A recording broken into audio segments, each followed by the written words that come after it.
Hey, this episode is brought to you by the outstanding team at Compass Strategic Advisors, your trusted partner in driving strategic growth. Whether it's expanding into new territories, launching products, rebranding, or hiring key staff and board members, they offer expert guidance every step of the way. With a versatile approach and a proven track record, Compass is the go-to resource for both startups and established companies looking to scale with confidence. Show some support for this podcast by sharing this appreciation and checking out their website at www.compass-strategic-advisors.com. Well, we have an amazing e-commerce story for you today. We've got the man behind Collars & Co. If you haven't heard of them, you will soon. They are on a tear. And we have the CEO, the founder, Justin Baer. Welcome to the Liftoff. Thanks, Keith. Thanks for having me. Appreciate it. Oh, I'm delighted. You've had a successful liftoff already. We really have to be talking about the next phase, which is escape velocity, right? Isn't that the term? In 3 years, $75 million from zero as an unknown e-commerce brand into a heavily crowded space, a noisy media world. You have to tell us what's the secret. I don't know. This is, one of my silly ideas that I came up with. Always been an entrepreneur as a kid, coming up with all kinds of stuff. And I don't know if this was the best idea I've had, but going into it, obviously it's been the most successful. But I think it's product market fit and kind of touched on something. The timing was right coming out of COVID and people kind of going business casual a little bit. And this was just a silly problem that I felt and had, which was I wear a sweater. I'm not wearing it today, but a Yeah, sweater over a dress shirt all the time when I was living in New York and working there. It's kind of like the Midtown uniform. got it. I just found it really uncomfortable to wear a long sleeve dress shirt under a sweater. Like you're pulling the sleeves down, it's getting stuck. And I've been there. I was like, you know what? I want to create a polo and I want to put a firm collar on it here. I got one here. So it's like a polo, but this can't see to my thing, but this Yeah, like really firm collar. right. And I was like, you know what? I'd rather wear this because it feels so much softer on my skin and I don't get hot and I don't need the sleeves. And my 7-year-old daughter's like, Dad, you gotta do a TikTok video. And I'm like, what? She's like, yeah. And so she's holding the phone up and I'm in my closet saying, guys, don't you wear dress shirts? They're hot, they're this, they're this, they suck. Check out one of these dress collar polos. We sat down to watch Netflix that night and the phone started beeping with orders and I Oh told my gosh, wife, I from was the like, ah, TikTok today's the order. videos? Yeah, that's how it started. So what did your daughter ask for in terms On of a a TikTok video. commission? Stock. Yeah. No, I don't. She's Hey, that was that was it. That was the start Justin, of you know what? being But true. isn't that the core of entrepreneurship? You started off trying to solve a problem that you had personal experience with. I mean, it wasn't world changing, the social impact, but there was a need there. And the fact that you had such a fast response, that's the kind of product-led growth, viral kind of activity that tells you got something real, right? Exactly. Yeah, I could just feel the momentum. Like I said, I've been an entrepreneur, always coming up with ideas, feeling businesses out. And this one's the first one where I felt that just tremendous velocity behind Yeah. what we were doing. And it just kept catching on and kind of went all in with it, quit my job and But you're a tech guy. You have some experience with running software companies, right? yep. And you're also a non-fashion guy. Yep. You look great in that shirt, by the way, and I love the new commercials. But in terms of the fashion industry, it's not like you're coming over from, Polo or Gucci. No, and I think that's probably to our advantage, Huh. being naive about the industry. And I'm sure a lot of people that would come up from the industry, oh, you can't do that. What do you mean you can't do it? Like, and I hear that a lot, I listen to other podcasts and other, big businesses, and people have never, it seems like these businesses that take off are really run by entrepreneurs that know nothing about the industry and kind of have Yeah. a inkling and a good gut about certain things, but yeah, no real industry experience. Yeah, Justin, I live right here in the middle of Silicon Valley, and these stories are pretty common, but Yeah. not outside of tech. So you jumping into from tech into CPG, which to many seems like a place where a lot of traps have occurred. Like not a lot of people have gone from B2B to CPG or B2C and been successful. Yeah. Well, I mean, I always had that kind of marketing feel for it. And, e-commerce is definitely tech driven. You're using a lot of tech. I mean, most of our ad spend is digital. So it's really kind of understanding Facebook and Meta and Instagram, right? yeah, Instagram, understanding ads and Yeah. understanding the right spends and trying to get the right numbers. So there's a lot behind that too. So it becomes all CAC, LTV, ROAS, and all those fun acronyms, right? Exactly. So managing those knobs, which is your media optimization strategy, how much is it in the hands of creative at this point? Like both from designing product to designing marketing. And the success of it, like how Yeah, much of well, it yeah, creative. and actually trying to get to the next level of growth, right? It's really hard. I mean, if someone gave me, a couple $100 pretty much on any product, I could probably make it profitable on Facebook with the right ads. You could probably land it. But try spending $50,000 a day on Facebook, trying to make that work. It's hard.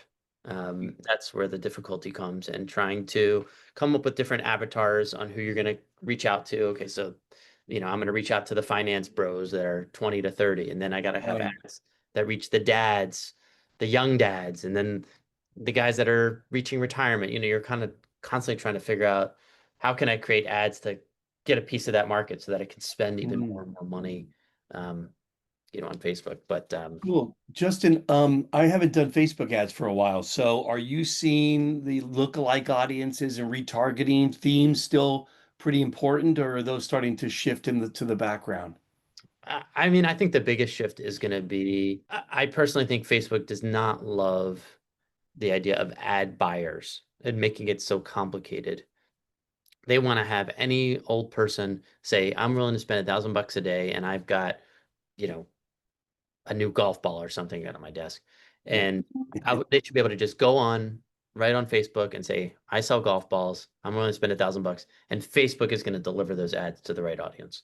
They're going to figure it out. So they're really using AI now more. And I think they're pushing more and more people to it to make it more, it used to be kind of a black box and you need to hire a ad buyer. I mean, we're spending a ton of money. We are trying to still, outsmart them in a way. Um, but that's where everything's going. They want to make it really simple. So how much of what you're doing today in being a successful company in a crowded market is attributable to just being a smart manager, or you hit the right product, or you really know how to manage marketing? It's a good question. I mean, the number one is you got to have a great product.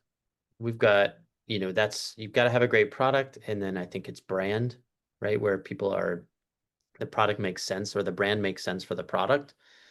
And then comes marketing, and marketing's got to be spot on and on brand but it's product market fit. That's going to be the big thing. Do you have product market fit? It's such a tired phrase at this point, but it And doesn't make it any less true. no, and look, I think a lot of e-commerce brands, for it to work these days, if you want to be profitable with ads, it's got to be something that you can have a second purchase. I think usually, I think maybe that's why you're seeing some of these mattress companies struggle is you Yeah. buy a mattress once every 10 years. Whereas for us, we're happy to break even on the first order. We'll make money on the second order. Once you're in our system, then you'll get our emails and you'll say, oh my God, look at this. They make performance dress shirts like I'm wearing right now. This is our cooling tech dress shirt and it's got Yeah. a reinforced collar. And so that will make money on the second purchase. But it's how can you get that CAC to a point where, it's profitable or break even on the first order. So what are you doing now to extend your growth? How much of it are you accelerating from the marketing side versus are you looking at brand extension, product extension? Um, I've been on your site. I've seen your brands. I've seen the TV commercials as well. All great. Congrats. But what's powering that and is AI part of that equation now too? Feeling of a good brand or you have a solid brand when people are buying into it and buying your non-core category products, right? Like our hero product is the dress collar polo. It's the polo with the firm collar. Right. I feel like we knew we had something when they're buying our pants and they're buying our knit polos and our merino wool sweaters. So they're buying into that brand, buying into that brand value. That's I think when you have something to work with here. And that's what we're doing. We're expanding product category. Only half of our business now is polo shirts, a little bit less than half. So That's more surprising. and co than we are collars. So the product extension come into discussion where you have to do a sub brand or a new brand? I know some of the other players in the space do that. Not yet. I think we've got some runway here with Collars and Co. for sure. Kind of similar to like a suit supply where, they're not selling many ties anymore, or they still have a good amount of suits, but it's a lot of it casual wear too. Whereas I think we've got a lot of runway for us to expand into non-core category products. Our blazers are crushing. We've got these pull-on pants that are amazing. We just launched pull-on shorts. I mean, I think we're in a good spot for menswear that there's still a lot more categories and products Yeah. we're going to come out with. Okay.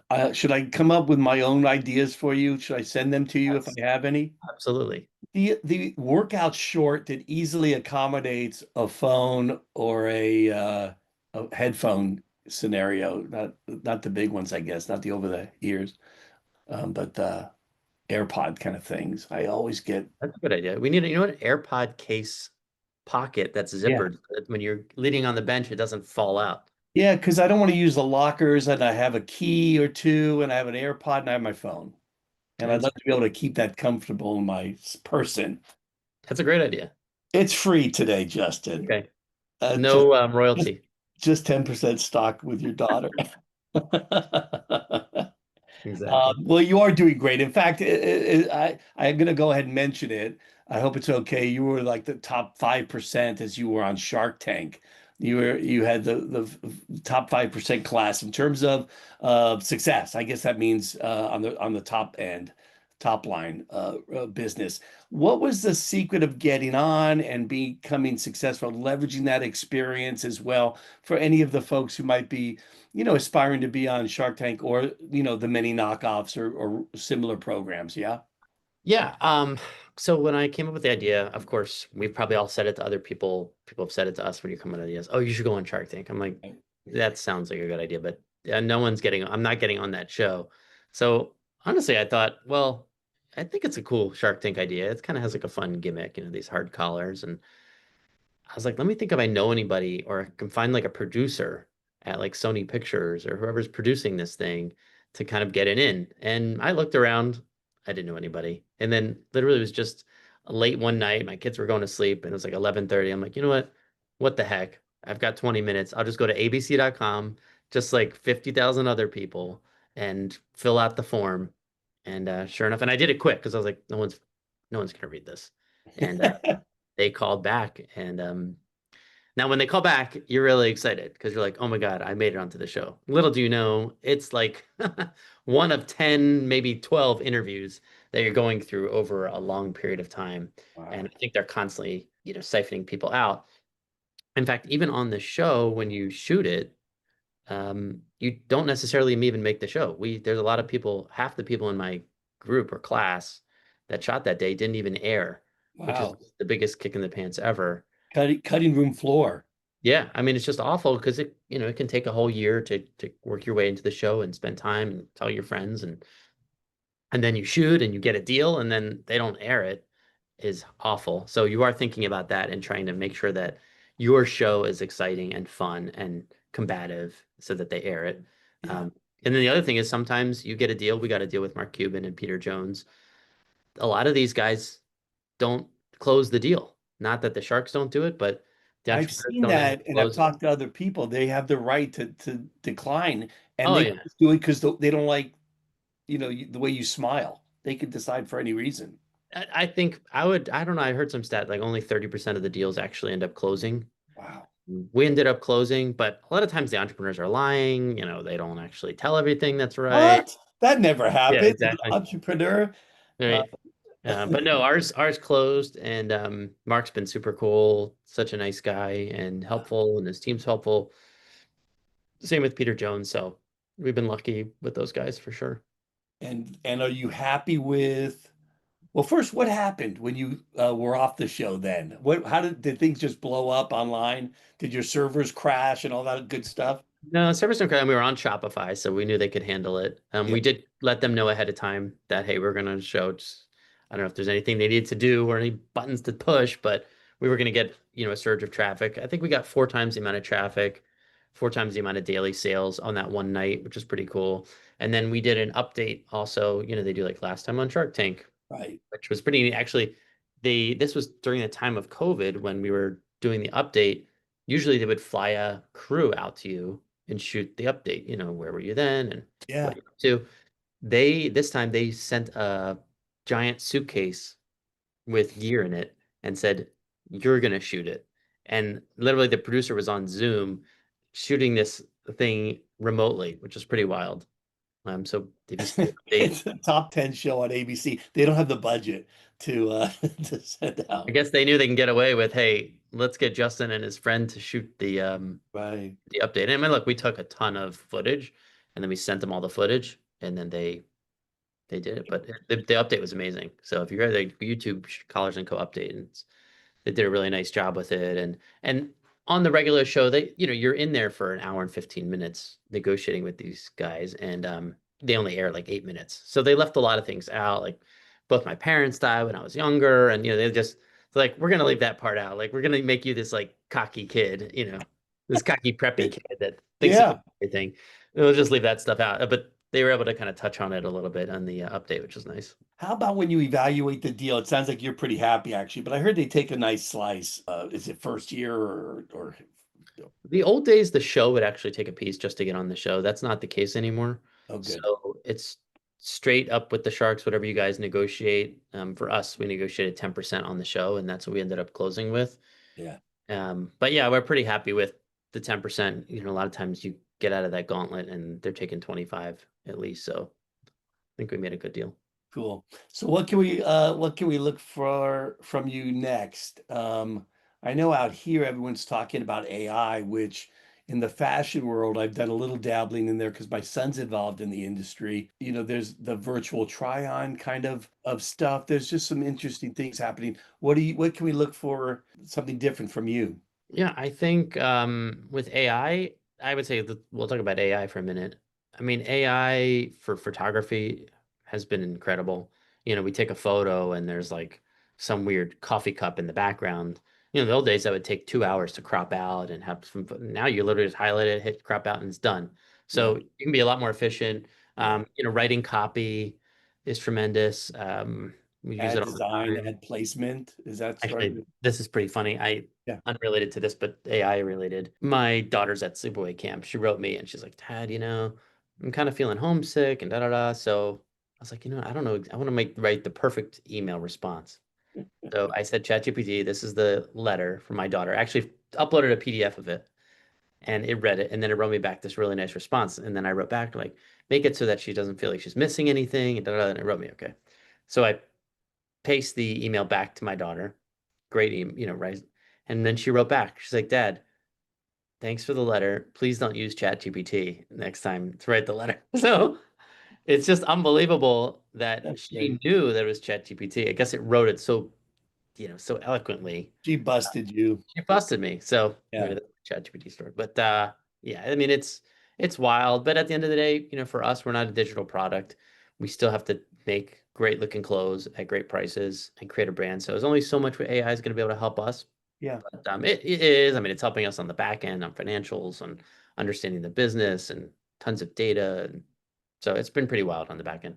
That's great. So sitting back, Justin, and reflecting on your journey from 0 to 75 and now what you're hoping to accomplish, not on a tactical level, but on just a broad vision perspective.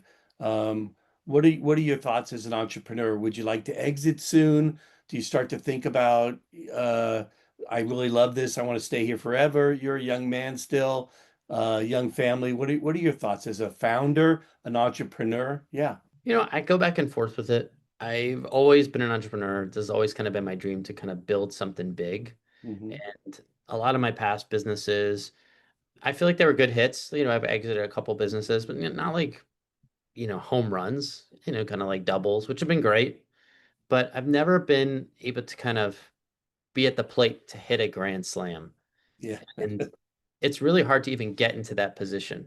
Like I really value or not take for granted that, hey, we're in a position where we do have the ability to maybe be the next, I don't want to say Ralph Lauren, but Tommy Hilfiger. I'll yeah, throw like that name out because I've yeah, done some work around yeah, him. like some we look, there's a possibility. We have a really good chance at it. We're seeing Yeah. this momentum.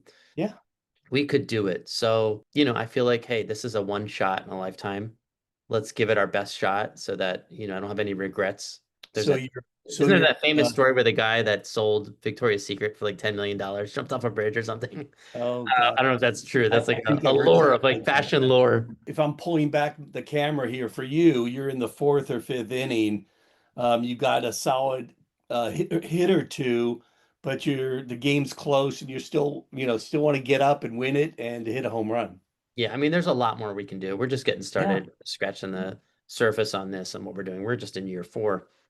Most of these giant businesses we're talking about are 20, 25 years old. And, it'd be nice if we could get to that size and Yeah. notoriety, in 5 years. But, sometimes it just takes time, especially with our wholesale accounts. And But the shopping online has really been phenomenal and has allowed for development of new brands to become successful. Now, I'm not saying it's easy, but we've seen the Vioris of the world and yeah, a lot of other brands that are just up through the internet. They didn't have to go invest in stocking, retail stores around the country or world. right. They were able to market once, ship all over. Yeah. I mean, this time, the last 15 years is different than any other time before. Yeah. You couldn't be anything unless you were advertising in GQ in 2010. Yeah. And how important is Shopify right now to you? Oh, it's the core. Yeah. There's nobody even close, I don't think. I don't know how you would run your business without it. Yeah, they're phenomenal. They are Yeah. a monster, and it seemed like a great company too. So let me ask you one quick side question before I wrap up with a few short ones. What about influencer marketing? Have you ascribed to that? I haven't seen anything where Steph Curry or LeBron James are wearing your stuff, on the golf course or in their day to day. Yeah, we have done some influencer marketing with Joe Buck. I actually was in New York yesterday with Tiki Barber. Um, we've done stuff with Dan Orlovsky. We haven't done anything large yet with like a really big celebrity. Yeah. It's something we're thinking about. They'd have to really be able to amplify the brand. Usually they want equity and some really big dollar amounts.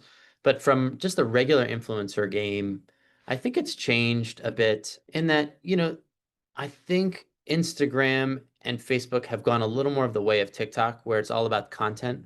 Where the old days, LeBron could guarantee, hey, I'm going to get 1 million likes on my stuff no matter what I put out and 1 million views. Now they can't guarantee it. Really And so the interesting. old days of them saying, hey, I want $50,000 for a post because I know I'm going to give you 1 million views isn't the case anymore. I mean, you've got probably, big celebrities like LeBron where they only get 50,000 on a video.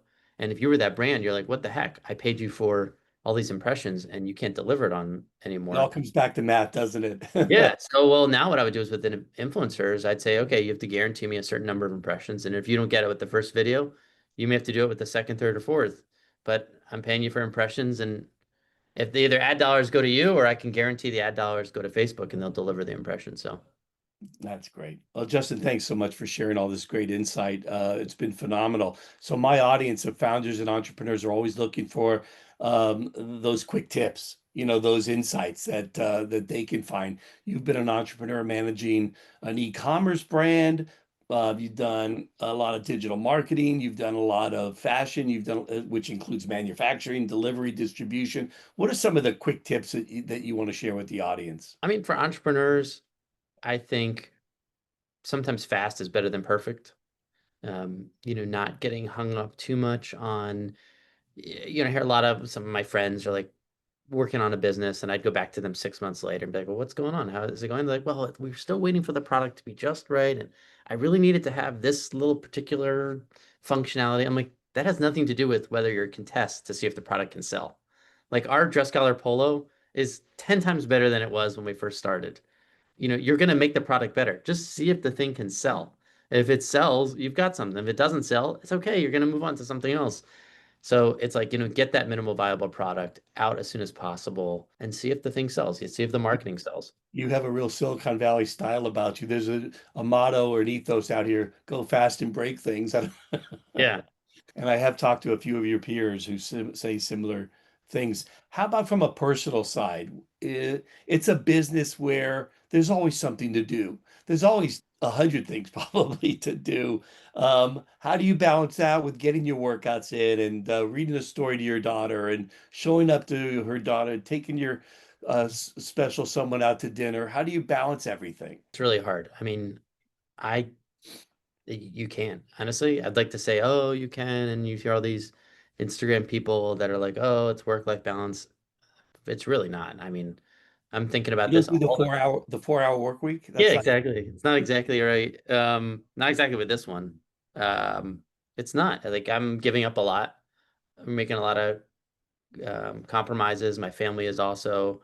I'm working on this thing all the time. I put the kids to bed. I'm trying to be back on the phone, trying to, hang with my wife and tell her about the business and make Yeah. her feel invested in it. But it's a full-time, 7 day a week thing. Gordon Gekko's money never sleeps, right? I mean, you're just Yeah. our website's on all the time. There's no getting off of it. And Yeah. I'm There's a little constantly bud fox in me. I don't know about. working. You have a fantastic business. I just think it's great. Well, let's make sure my audience knows where to find you, where to find the product. Where should we go? Yeah, collarsandco.com, collarsandco.com. Check us out. I mean, we're way beyond polos now, but Yeah. it's like that elevated casual vibe. I think a lot of brands out there right now are so focused on this like 18 to 24-year-old look, and it's a lot of athleisure. We're kind of going for that, kind of office C-suite look with a ton of value, bringing a lot of Italian influence, and it's cool. Check out some of our stuff. Return to office is a hot trend. Merge with your demographic that I think is also a great spending demographic, Yeah. and you probably reach 25 to 50. So I mean Yeah. that's a sweet spot. It Yep. sounds it sounds exciting, Justin. I want to Fun. talk to you in another couple years, if not sooner, of course, just to find out how things are tracking. And That'd be I great. wish you the best of luck. It's been great talking with you. Thank you so much, Keith. Appreciate it. Best luck to you too. I'll try to keep it going. Thanks.